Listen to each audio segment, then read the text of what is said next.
और इसी बीच दिल्ली से बड़ी खबर मिल रही है। राहुल गांधी पर एफआईआर दर्ज की गई है। ये बड़ी जानकारी है इस वक्त की। आज संसद में जिस तरीके से धक्का मुक्की हुई है उसके बाद राहुल गांधी पर एफआईआर दर्ज करवाई गई है। बीजेपी सांसदों की शिकायत पर यह एफआईआर दर्ज कर ली गई है। तो ये बड़ी जानकारी आपको दे रहे हैं। धक्का मुक्की कांड में राहुल गांधी पर एफआईआर दर्ज हुई है। दिल्ली से बड़ी जानकारी आपको दे रहे हैं। बीजेपी सांसदों की शिकायत पर एफआईआर दर्ज जो है वो कराई गई और राहुल गांधी पर एफआईआर दर्ज हुआ है। तो अलग अलग धाराओं में केस दर्ज किया गया है, जिसमें गंभीर धाराएं भी जोड़ी गई हैं। अटेम्प्ट टू मर्डर की धाराएं भी इस एफआईआर में शिकायत के दौरान लिखवाई गई थी और बीजेपी सांसदों की तरफ से ये शिकायत दी गई। थाने पर शिकायत दी गई थी। दिल्ली के संसद मार्ग थाने में ये एफआईआर दर्ज कर ली गई है।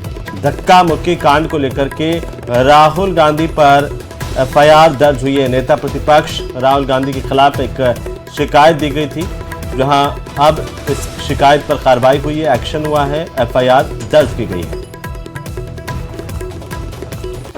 तो दिल्ली से आपको ये बड़ी जानकारी दे रहे हैं। आपको बता दें कि बीजेपी सांसदों की शिकायत पर एफआईआर दर्ज हुई है, क्योंकि धक्का मुक्की का जैसे ही मामला सामने आया तो तूल पकड़ता चला गया।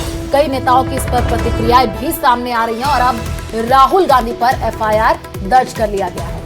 राहुल गांधी पर आरोप है कि उन्होंने धक्का दिया, जिससे 2 भारतीय जनता पार्टी के सांसद घायल हो गए। बीजेपी की एक महिला सांसद ने भी आरोप लगाया कि राहुल गांधी उनके पास तक आ गए थे, जिससे वे काफी असहज महसूस कर रही थी। और इसके बाद भारतीय जनता पार्टी के सांसद पहुंचे थे थाने और अनुराग ठाकुर की अगुवाई में, जहां पर उन्होंने एफआईआर दर्ज करवाई, शिकायत दी थी थाने में। और अब जो बड़ी अपडेट आ रही है इस पूरे मामले को लेकर के वो ये कि राहुल गांधी के खिलाफ एफआईआर दर्ज कर ली गई है।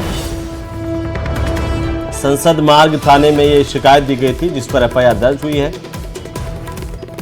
तो कई गंभीर आरोप बीजेपी के सांसदों की तरफ से राहुल गांधी पर आज लगाए गए।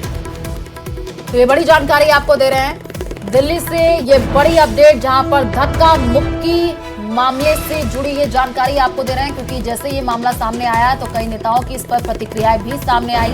संसद में धक्का मुक्की पर शिवराज बोले कि राहुल ने गुंडागर्दी की और उसके बाद से अब राहुल गांधी पर एफआईआर दर्ज की गई है। इस वक्त की सबसे बड़ी जानकारी आपको दे रहे हैं दिल्ली से। बीजेपी सांसदों की शिकायत पर एफआईआर दर्ज हुई और बीजेपी सांसद जो घायल हुए उनको अस्पताल में भर्ती कराया गया। उसके बाद से खुद प्रधानमंत्री नरेंद्र मोदी ने फोन पर उनसे हालचाल जाना। तो ये बड़ी जानकारी दिल्ली से आपको दे रहे हैं, जहां पर राहुल गांधी पर एफआईआर दर्ज हुई है। तो दिल्ली संवाददाता हमारे शंकर आनंद फोन लाइन पर जुड़ चुके हैं। शंकर, क्या अपडेट है इस पूरे मामले को लेकर के? निश्चित तौर पे देखिए, इस वक्त में बड़ी खबर कही जा सकती है।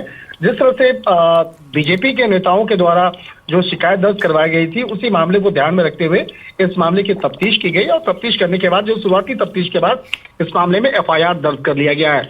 और जिस तरह से एफआईआर जो दर्ज किया गया है, इस मामले में हमारे सूत्र बताते हैं कि उस एफआईआर में कांग्रेस के वरिष्ठ नेता राहुल गांधी का भी नाम है, जिनके खिलाफ इल्जाम लगा है।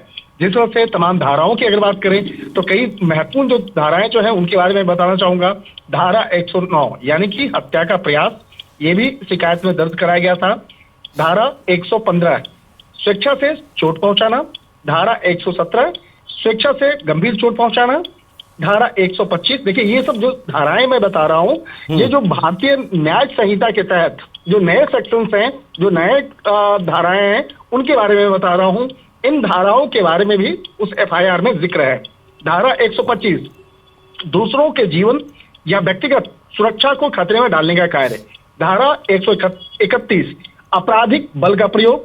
धारा 351 आपराधिक धमकी और 3/5 का जो है भारतीय न्याय संहिता की जो समान इरादा। इन तमाम मामलों जो एफआईआर दर्ज किया गया है उसमें इन्हीं तमाम मामलों को ध्यान में रखते हुए ये एफआईआर दर्ज कराया गया है। एक तरह से कहा जा सकता है कि ये मामला अपने आप में बेहद गंभीर है।